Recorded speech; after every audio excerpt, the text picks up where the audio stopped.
कहानी की शुरुआत में हमें एक इंसान को दिखाया जाता है। वो ऑफिस से काम करके जब घर पर आता है तो देखता है कि उसकी बीवी को किसी ने मारा है। उसकी बीवी कह रही थी कि मुझे बचा लो, ये लोग मुझे मार देंगे। दरअसल यहाँ पर कुछ गुंडे आए थे जो इस इंसान की फैमिली को खत्म करना चाहते थे। ये लोग इस इंसान के सामने ही उसकी बीवी को शूट करके मार देते हैं। अब इसके बाद जब ये लोग उसे मारने के लिए जाते हैं तो वो पूछता है कि आखिर तुम लोग ऐसा क्यों कर रहे हो। तो गैंगस्टर का जो बॉस था वो उस आदमी से कहता है कि मुझे सिर्फ तुम्हारा नाम बताया गया है, मैं कुछ नहीं कर सकता हूँ, मुझे तुम्हें मारना ही होगा। और इसके बाद ये लोग उस आदमी को भी शूट करके मार देते हैं। सीन कट करके रॉबर्ट नाम के एक इंसान को दिखाया जाता है। इस मूवी की हर पार्ट में आपने देखा कि रॉबर्ट आम जिंदगी जीता है और लोगों की हेल्प करता है। पहले वो लकड़ी के मिल में काम करता था, लेकिन अब वो उस काम को छोड़ करके कैब ड्राइवर बन गया है। एक दिन उसकी कार में एक डक नाम का इंसान एक लड़की को ला करके बैठा देता है। देखने में तो ऐसा ही लग रहा था कि लड़की की हालत बहुत खराब है। डक कहता है कि तुम इसे घर तक छोड़ दो, और यह कहने के बाद वो रॉबर्ट को पैसे दे देता है। अब इसके बाद जब रॉबर्ट उस लड़की को छोड़ने के लिए जा रहा था तो वो देखता है कि उस लड़की की हालत बहुत खराब है, इसलिए वो उस लड़की को घर पर नहीं बल्कि हॉस्पिटल में ले जा करके एडमिट कर देता है। और उसके बाद वो उसी होटल में पहुंच जाता है जहाँ से उसने उस लड़की को पिक किया था। यहाँ पर रॉबर्ट देखता है कि डक के दोस्त लोग उसे परेशान कर रहे थे।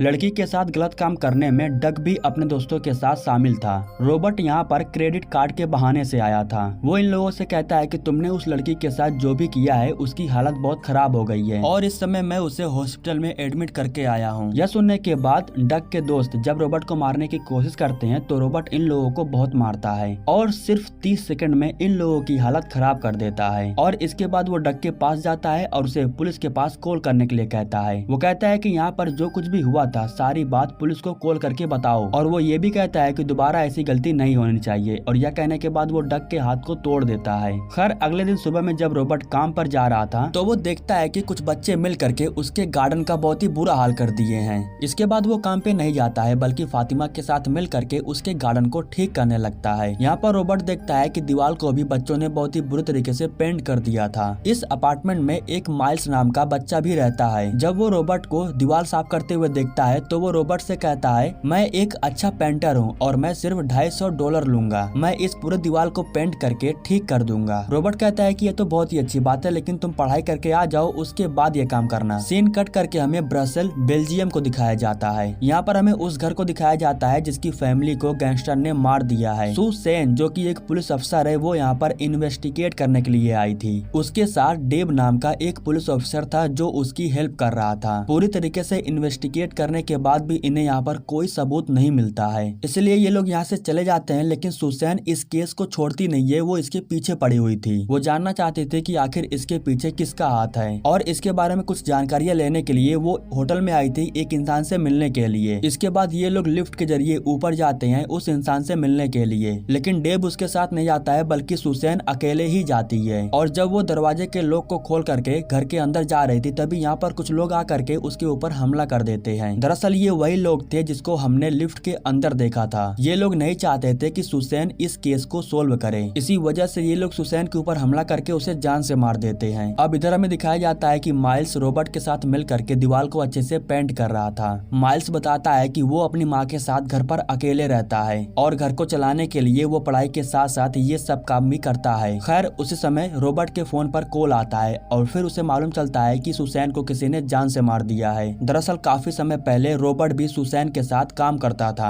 हालांकि रॉबर्ट काम को छोड़ चुका था लेकिन अभी भी सुसैन के संपर्क में था। घर आने के बाद वो देखता है कि सुसैन के घर के अंदर काफी भीड़ लगी हुई थी, इसलिए वो अंदर नहीं जाता है। घर के अंदर हमें ब्रायन को दिखाया जाता है जो सुसैन का हस्बैंड है। जब सभी लोग उसके घर से चले जाते हैं तो ब्रायन से मिलने के लिए रॉबर्ट आता है। यहाँ पर ब्रायन बताता है कि सुसैन उस फैमिली वाले केस को सोल्व करने वाली थी, लेकिन उससे पहले ही किसी ने उसे जान से मार दिया। ये कोई हादसा नहीं बल्कि जानबूझ करके ये सब करवाया गया है। सुसैन ने जो कुछ भी सबूत इकट्ठा किया था रॉबर्ट ब्रायन से वो सबूत ले लेता है और घर आने के बाद वो उन सारे सबूतों को एक एक करके चेक करने लगता है। उस रात होटल में सुसैन के साथ जो कुछ भी हुआ था उन सारे वीडियोस और तस्वीर को देख रहा था, और जब वो लिफ्ट वाले वीडियो को देखता है तो उसे एक सुराग मिल जाता है। वो वीडियो में देखता है कि सुसैन से पहले जो लोग लिफ्ट में आए थे वे लोग लिफ्ट के उसी बटन को दबाते हैं जिस फ्लोर पर सुसैन जाने वाली थी, यानी कि मारने वाले को सबसे पहले ही पता था कि सुसैन उसी फ्लोर पर जाने वाली है। सीन कट करके हमें एक कमरे में दो लोगों को दिखाया जाता है जो पार्टी और एंजॉय कर रहे थे, लेकिन उसी समय कमरे के अंदर एक जोरदार धमाका होता है और उसी वजह से दोनों की मौत हो जाती जाती है। इसके बाद हमें मालूम चलता है कि इसके पीछे उन्हीं लोगों का हाथ है जिसने मूवी की शुरुआत में उस फैमिली को मारा था। खैर अब केस को सोल्व करने के लिए रॉबर्ट जा करके डेव से मिलता है, क्योंकि डेव सुसैन के बहुत करीब था और वो सुसैन के साथ हर एक केस को सोल्व भी कर रहा था। यहाँ पर रॉबर्ट काफी दिनों के बाद डेव से मिल रहा था। यहाँ पर वो डेव को बताता है कि जिन लोगों ने सुसैन को मारा है उन लोगों को पहले से ही पता था कि सुसैन किस फ्लोर पर जा रही है। मतलब कि जिसने भी ये सब करवाया है वो सुसैन का बहुत ही करीबी है, क्योंकि सुसैन आगे क्या करने वाली है ये बात वो बहुत कम ही लोगों को बताती है। जिस तरीके से उसे चाकू से मारा गया है उन्हें ट्रेनिंग दिया गया था, क्योंकि बिना ट्रेनिंग के कोई इस तरीके से चाकू से किसी को नहीं मार सकता है। अब मुझे उसकी तलाश है जिसने ये सब कुछ करवाया है। वो मेरी बहुत ही अच्छी दोस्त थी, इसलिए मैं उस कातिल को अब इतनी आसानी से छोड़ने वाला नहीं हूँ। इसके बाद रॉबर्ट घर आ जाता है और वो अपने कमरे में से माइल्स को पेंटिंग करता हुआ देख रहा था। वो देखता है कि कुछ समय के बाद माइल्स के कुछ दोस्त लोग उसके पास आते हैं और वो माइल्स को अपने साथ लेकर के यहाँ से चले जाते हैं। यहाँ पर रॉबर्ट उनके कार के नंबर को नोट कर लेता है। अब रॉबर्ट सबसे पहले उस फैमिली वाले केस को सोल्व कर रहा था, क्योंकि अगर वो इस केस को सोल्व करके मुजरिम का पता लगा लेता है तो वो सुसैन के कातिलों के बारे में भी पता लगा लेगा।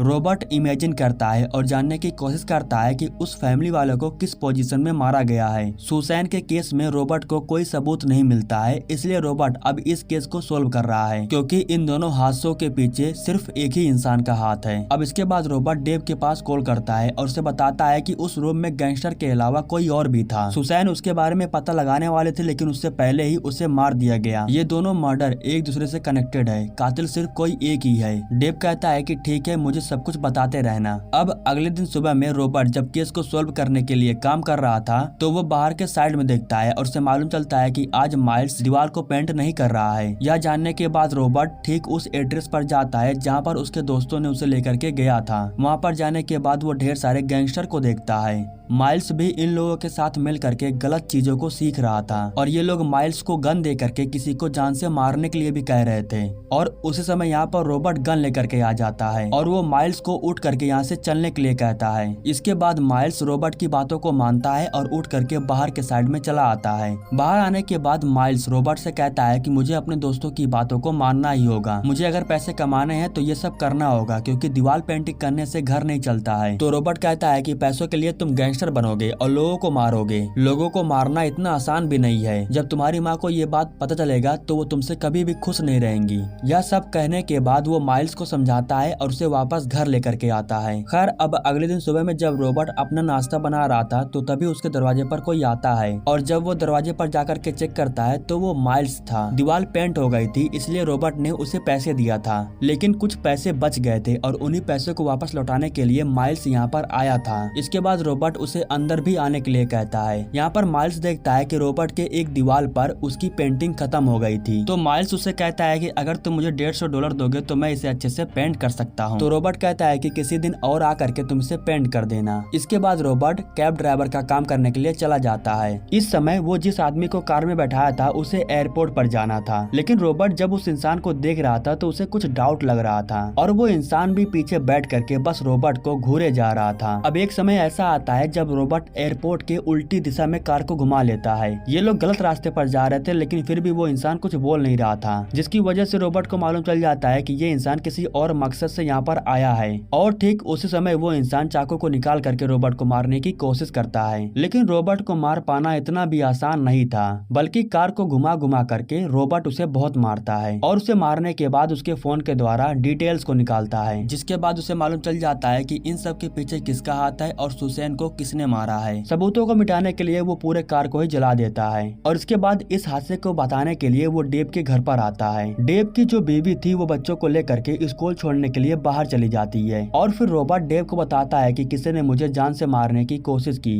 और उसके पास से मुझे ये फोन मिला है और शायद तुम्हें पता होगा कि ये फोन किसका है। यह कहने के बाद जब रॉबर्ट कॉल करता है तो वो डेव के फोन पर ही कॉल जाता है। सिर्फ एक गलती की वजह से डेव पकड़ा जाता है और रॉबर्ट को मालूम चल जाता है है कि इन सभी के पीछे डेव का हाथ है। गैंगस्टर का बॉस कोई और नहीं बल्कि डेव है और वही गैंग को चला रहा है। रॉबर्ट पूछता है कि आखिर तुमने ऐसा क्यों किया और सुसैन को क्यों मारा, आखिरकार वो तुम्हारी अच्छी दोस्त थी। तो डेव बताता है कि जिस एजेंसी के लिए हम काम करते हैं उसी ने ही हमें बाहर निकाल दिया था और सिर्फ पैसों के लिए ही एजेंसी के द्वारा मैं अपनी गैंग को चला रहा हूँ। सुसैन को इसलिए मैंने मारा क्योंकि उसे मालूम चल चुका था कि उस फैमिली को मरवाने में मेरा हाथ था और ये बात वो एजेंसी तक लेके जाने वाली थी, इसलिए मैंने उसे मार दिया। रॉबर्ट कहता है कि तुमने बहुत बड़ी गलती कर दिया है, तुमने मेरे दोस्त को मारा है। मैं सबको एक मौका देता हूँ लेकिन मैं तुम्हें कोई मौका नहीं दूंगा और मैं तुम्हें अभी नहीं, तुम्हें तुम्हारे गैंग के साथ मारूंगा। जब रॉबर्ट बाहर के साइड में जाता है तो हम उन लोगों को देखते हैं जो डेव के साथ में काम करते हैं और ये वही लोग थे जो सच का साथ देने वाले लोगों को जान से मार रहे थे। रॉबर्ट इन लोगों से कहता है कि अब तुम लोगों को कोई नहीं बचा सकता है, तुमने मेरे दोस्त और एजेंसी को धोखा दिया है। यह कहने के बाद रॉबर्ट डेव की बीवी के साथ यहाँ से चला जाता है। अब इसके बाद हमें ब्रायन को दिखाया जाता है, वो घर पर अकेला था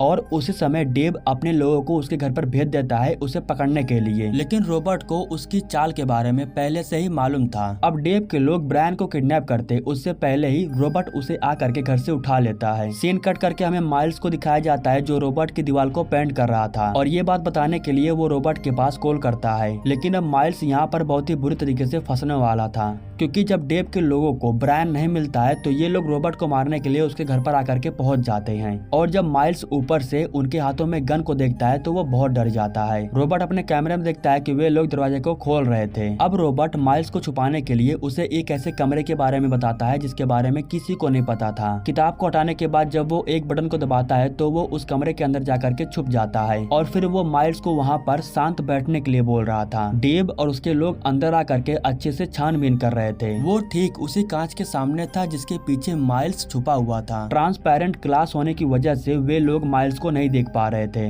लेकिन फिर भी डेव कांच के ऊपर गन चलाने वाला था और तभी रॉबर्ट उसे रोकने के लिए उसके पास कॉल कर देता है, जिसकी वजह से डेव का ध्यान भटक जाता है और वो गन को नहीं चलाता है। रॉबर्ट डेव से कहता है कि अगर तुम मुझसे मिलना चाहते हो तो मेरे पुराने घर के पास आ जाओ। यह जानने के बाद डेव यहाँ से चला जाता है और माइल्स घर के बाहर आ जाता है, लेकिन जैसे वो दरवाजे के पास आता है तो वो देखता है कि डेव के लोग यहाँ से गए नहीं थे बल्कि घर के अंदर ही थे और इसके बाद ये लोग माइल्स को किडनैप कर लेते हैं। अब डेव से मिलने के लिए रॉबर्ट अपने पुराने घर के पास जाता है जो बीच के किनारे था और उस जगह पर मौसम भी काफी ज्यादा खराब था। जब रॉबर्ट यहाँ पर आ जाता है तो पीछे से डेव यहाँ पर आता है अपनी गैंग लेकर के। वो अपनी गैंग लेकर के यहाँ पर रॉबर्ट को जान से मारने के लिए आया था क्योंकि उसे अच्छे से पता था कि वो अकेले ही रॉबर्ट को नहीं मार पाएगा। अब डेव के लोग नीचे रॉबर्ट को ढूंढते हैं और डेव बिल्डिंग के एक ऊपर चला जाता है ताकि वो वहाँ से रॉबर्ट के ऊपर निशाना लगा करके उसे शूट कर सके। अब नीचे आने के बाद डेव के लोग रॉबर्ट को ढूंढ रहे थे, लेकिन रॉबर्ट एक एक करके डेव के लोगों को मार रहा था। ये लोग जब रॉबर्ट को ढूंढ भी ले रहे थे तो ये लोग उसे मार नहीं पा रहे थे। वो एक एक करके डेव के सारे लोगों को मारने के बाद घर को ही बम से उड़ा देता है, जिसकी वजह से अब उन लोगों के बचने का कोई चांस नहीं था। जब डेव को मालूम चलता है कि उसके सारे लोग मारे जा चुके हैं तो वो रॉबर्ट से कहता है कि तुम मेरे सामने आ जाओ वरना मैं इस बच्चे को जान से मार दूंगा जिसे मैंने डिग्गी के अंदर बंद करके रखा है। दरअसल डेव ने डिग्गी के अंदर माइल्स को बंद करके रखा था और वो उसके ऊपर लगातार फायरिंग भी कर रहा था, लेकिन उसके कहने के बावजूद भी रॉबर्ट उसके सामने नहीं आता है बल्कि उसके पास आ जाता है और वो उसके पास आकर के उसके ऊपर हमला करके उसे मारने लगता है।